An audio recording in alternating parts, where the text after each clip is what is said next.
Welcome back to the reality, guys. I'm your host, Billy Blanks, joined as always by my co-host, Brian. Hi, everybody. Back to talk one of our favorites. This is the Amazing Race 36, episode 7, Walk and Chew Gum. This was I thought a pretty good episode actually overall, Brian. I thought compared to some of our complaints in prior legs this season, I thought everything was pretty fair. I thought we got a pretty good taste of the culture and the ambiance of our location. We were at Montevideo, Uruguay. So an interesting location. And yeah, overall, Brian, what were your thoughts before we dive into the actual recap? Yeah, I'm glad you said that it was fair. I thought the detour was very fair. One of probably the most fair so far we've seen. Because I honestly I would maybe do either or. So Yeah. that's where I can tell like, yeah, this is fair. Blacksmith one, I enjoyed the blacksmith one just because the final boss to see if you can pass the test. I enjoyed that. We No love that good. on the show. Yeah, they're funny. And I mean I thought we had it like almost like a foot race. I thought the Yeah. ending could have went any either way. And then I mean we got to talk about Amber and Vinny. It's just but We'll get to Amber and Vinny. I was looking for our fighting couple, our couple that shouldn't be together bingo card to check off for the season, and boy did we get there. Amber, if you're watching, you're a saint. Vinny, if you're watching, dude, you're a douche. Like enough, yeah. enough. I'm Yeah, sorry. that was rough. That was rough. It was rough. We'll get to it throughout the leg. We start off, like I said, in Montevideo. Route info was the Porto Logistico at the Punta Segai. The Porto Logistico Punta de Sayago. Sorry, I made sure I messed that up there. We started this with 3 departing groups. The distance of time between first group, last group, 30 minutes, just to give a little bit of context on our difference here. Just something else to note, Danny and Angie, we complained a lot last week about alliances. They said they were strictly going no alliance this week and had a great performance without it. So take that for what you will. Yeah, I thought this leg you couldn't really use alliances. There wasn't really a like it's all like how are you gonna help somebody sing? How are you gonna help somebody drum? Like I think like let's see it when it actually can be used, and I want to see him say that they won't use an alliance.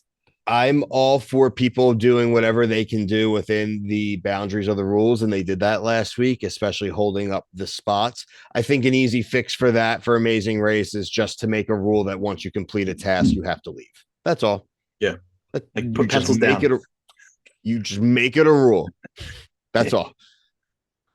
It was smart. I think they were really smart.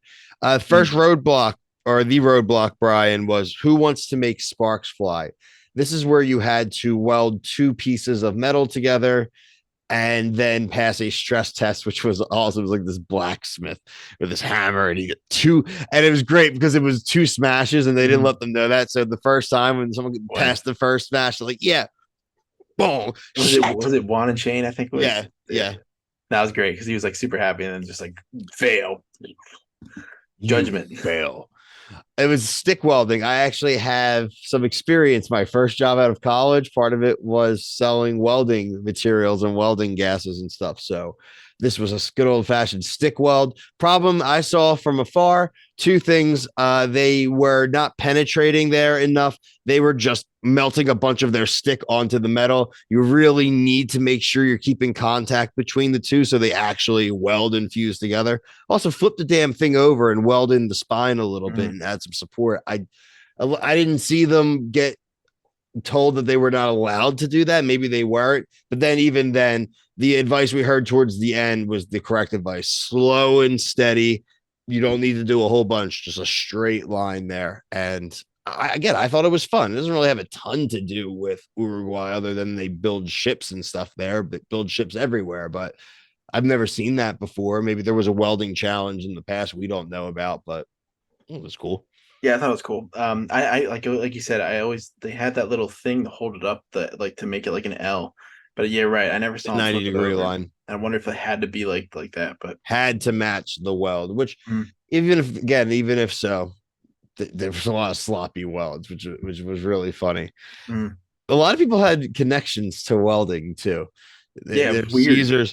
Caesar's grandfather had been a welder. A couple parents of some of the Yeah, female contestants had been welders. there's like three. I think there was three parents or Amber's dad and then Vinny did well. That was the only thing I think Vinny really did well this episode was the welding challenge. Frankly, besides that, we have to talk about the constant complaining about the directions and him kind of just talking down to her. I don't know if they just had a rough night or whatever leading into this. He's been a little bit picky throughout the season, and we kind of started. But this episode, he literally didn't shut up, dude. He did not stop he's beating been like down on hitting her. it. I feel like he's been hitting at it like a couple times so far this season, but yeah, today was pretty bad. Yeah, I just found him to be annoying. Like, yeah, there's a lot. She was about to break down, and like he's like she almost didn't like when the guy was like, "Let's do it again," and she's like, "What?" When they're trying to drum, I thought she was gonna quit. Honestly, right there, she Dude, didn't seem like her. after the welding and they're driving, he literally goes, I hope you learn from this experience and what you're Yeah, like what doing the to fuck our is that? team. Yeah, that was like so. Like, who talks like that? So condescending. If I'm her in the back Yeah, seat, I'm just right in the neck, dude. yeah, Get it. yeah. That was bad. That was so And so. not for nothing, the worst position they were in the entire episode was fourth. That's what they ended up in. Yeah, When he was doing all that complaining, they were in third. All the fuss he made at the end, they went from third to fourth. yeah, man. All right, dude. You need her. You need her for the rest of the leg. There's only 6 teams left at the end of this. Right. I just I don't know, man. Maybe I'm crazy. People tell me in the comments if you think that Vinny's just being a competitor. Vinny, if you're watching, can't tell me if I'm being. If you think I'm a Benny, tell me jerk, if you think you're being competitive. Vinny, let me think. Let me know if you think you're a jerk or if I'm a bigger jerk than you. Let's. I've said worse and made friends with Amber, people. tell us what you think. Was he being a competitor? Logan, let me know what you think. Who's the biggest jerk here? Um. Okay, so back to where we were. The common theme in this episode, and we've seen it, Yvonne and Melissa got lost. Sonny and Busy were lost the entire episode. Sonny and Busy at one point leave the damn. Yeah, They leave the city. yeah, it's The rough. security guard wants her out. Yeah, the crew following was probably like, "Yo, you're so far behind." Trying to drop hints. Please get the hell out of here. But back chronologically here, the route info following the welding brings you to the Ciudad Vieja in Plaza. On the way out, and there was a shout out to the dog hanging out in the street, though. We always like to shout out the I animals. must have missed that. Oh yeah, when Vinny was yelling at Amber about the map, he showed a quick cut to a dog that was sitting like 5 feet away, and wanted to get the dog's reaction Yeah, the I was washing dishes near the end, so to the nothing. condescension.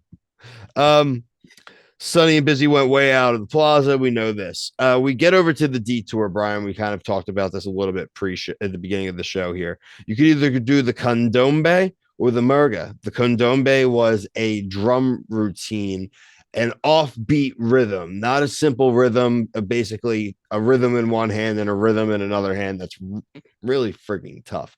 Now, if you have Mm. music background or anything, then it may not be that tough. And that's the kind of crapshoot you throw out in the show. I did not think this was easy. The singing one, I think, had a little bit more room for error, like the boyfriends showed, if you just throw some enthusiasm into it, Mhm. unlike Yvonne and Melissa, who looked like they were being tortured to do it. So, kind of Yeah, my so take. monotone and just like statues. What Yeah, did you think? yeah, it really is. It's honestly, this one is just kind of like you choose your preference. Like, do you have rhythm? Then yeah, you should do the drums. If you can sing a little bit, you're a little bit of a performer. Then I think you should go the singing route. So I mean, I like that you had options. It wasn't like a clear cut. No Yeah, matter what, you're gonna go with the other one. Like they probably weren't that far apart. Now that I'm like, we even know that the radius of where these things are they not were that far probably in away. the same They can courtyard. probably hear the drums when they're singing. That's so funny. I wish they would show that. Honestly, I think it would be so funny. I think they need to embrace Yeah, the congestion of this I think season. it Frankly, would be funny as for a viewer. I think, but I do too. Uh, I think that I also think that the dance, I mean, the song and dance was a little easier too because they had that checklist that you could see. You kind of could just follow the script a little bit as opposed to the drum. You had to memorize that. Right. I thought that Yeah, I guess you just had to know if you knew a little basic level Spanish, or like you got to say the words if you're struggling with the words. I mean, remember that yodeling one the couple seasons ago with like Rex Ryan season? yeah, wasn't Like, that with the Holdernesses?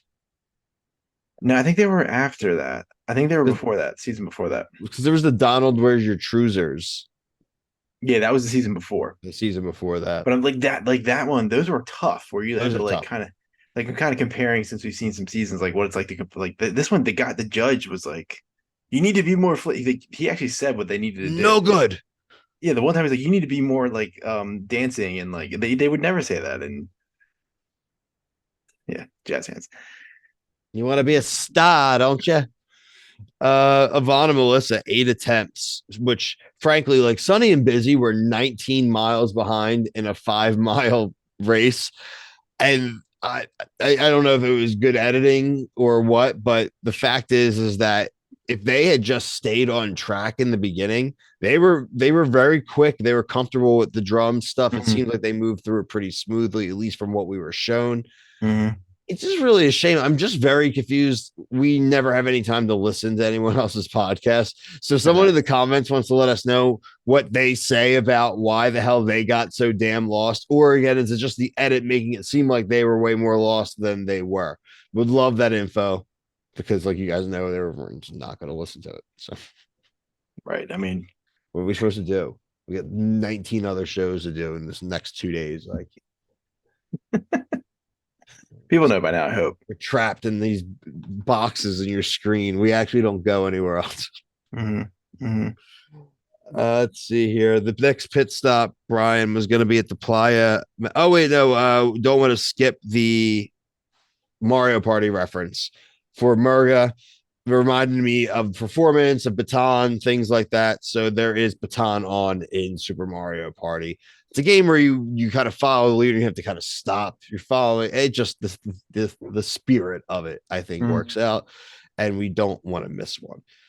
Glad I remember that. Pit stop was the Playa Malvin. They talked about kite surfing, parasailing, all that looked like all that kind of good stuff going on out on the beach. Vinny and Amber argued a lot about how to get to the pit stop, parked super far away. That was a notable moment for me. And also notable moment, like I brought up earlier, it was Team Walla Walla, was Danny and Angie. They went all the way up to second place. They booked it, man. They did really well during the performance stuff. Danny's probably the best navigator of the season. It seems like the guy seems very, very comfortable navigating with a map. You don't see them really asking people. You're not really seeing them with other people with phones out and anything like that to get help. It seems like they just kind of ask someone where it is on the map and then he just figures it out. Yeah, maybe. I like him. I don't know. I again, it's very funny for some reason for a guy where I'm very usually anti super fan. This guy strikes the right spirit of super fan for me. Did you watch the preview? No. They apparently lose their crew next week, and apparently Okay, that's so like a next big week's no-no. where we're gonna see the Yeah, I don't behind know the the scenes consequences stuff. of like they're like you can't lose the crew. Like, is it like a you have 1 minute to connect back up, or you die like on like a video game mission, where you're like driving like you're off track, and then the mission just You've ends. exited the mission zone. Yeah, 5, 4, 3, 2. like turn back, turn back. I don't know. We'll have to see. Somebody I'm sure will let us know what happens when you lose a crew. But that was one of the things like in the Lose your preview shows like crew. they make a critical error. So I was like, I don't know what that means. Is it a time loss or I just don't know. You lose your cameraman. You leave him somewhere. They're driving. That's the thing. Like they show it. You'll see it. We'll see it. But I'll go back and watch the yeah, preview of my stuff. One thing about the driving and the navigation, which I thought was funny, was the roundabouts. A good amount of roundabouts in Uruguay. There's a lot of roundabouts in New Jersey. I would have been very comfortable driving during this leg. yeah, yeah. There's a couple roundabouts in Pennsylvania, but not as many as Jersey. I don't think. Big in Jersey. That's because they built these roads and these highways where you can't cross over well, and these streets. It just made it easier to do it that way. Less lights. All Mhm. right, Brian, as always, give us our order of finish. All right, so first place with the was it the what did they win this week? They're going to Paris. Funny enough. Oh yeah, I've been to Paris. I went to Paris with my wife. It was fun. I approved that. So first place Ricky and Caesar, second place Danny and Angie, third place Rod and Letitia, fourth place Amber and Vinny, fifth place Yvonne and Melissa, sixth place Juan and Shane, and eliminated Sunny and Busy. Sunny and Busy, really nice. Enjoyed them. Cool story. They didn't really come off as a threat during any of the legs, but making 7 episodes, a couple of mega legs, nothing to scoff at. I think they can be proud of their performance. Saw some cool Mhm. places they probably wouldn't have went. I think the only other thing notably, obviously, I said Danny and Angie, Ricky and Caesar have been great all season. The drop from first to sixth for Shane and Juan, was it Shane had food poisoning this leg? I Yeah, don't really know if it affected them that much. There wasn't really anything crazy physical going on. I think it really came down to navigation in this leg for everyone, but curious to see if they move back up to the top half of the crew. They've been a consistent top 3 team. I feel like they can. I mean, it's do or die now. Do you know where they are next week? Did they mention the preview? Barbados. Barbados? Hmm. That's pretty cool. I think they said it might be the first time. I might be wrong there, but I thought they said the first time Barbados. I can mess with So I'll that. say, I can mess with that yeah, for cool. sure. Cool. Oh yeah. Okay. Sorry. I saw our group message. Yeah, I'm just getting So ready. yep, that's really basically it. I thought it was a good episode. I thought they came back to good balance. Thanos would appreciate this episode. It's a shame that it seems like there's going to be some form of fiasco next week. And, but we'll be here to cover and make it a little bit interesting. Make sure you like and subscribe here and on TikTok. We cover both halves of Reality Wednesdays. So the review before this will be Survivor. This was another interesting tribal council week. You'll have to get our takes on that. We're covering a lot of competition reality shows. We're covering, including, look out for me and Brian's bitch fest on the circle. Mess. What a mess. What a mess. Freaking robot, man. They're like, it's like the batteries died or something. Like I said, TikTok, Instagram, Twitter. You can find everything at The Reality Guys. For myself, Brian, the whole team, thank you so much for watching. Peace.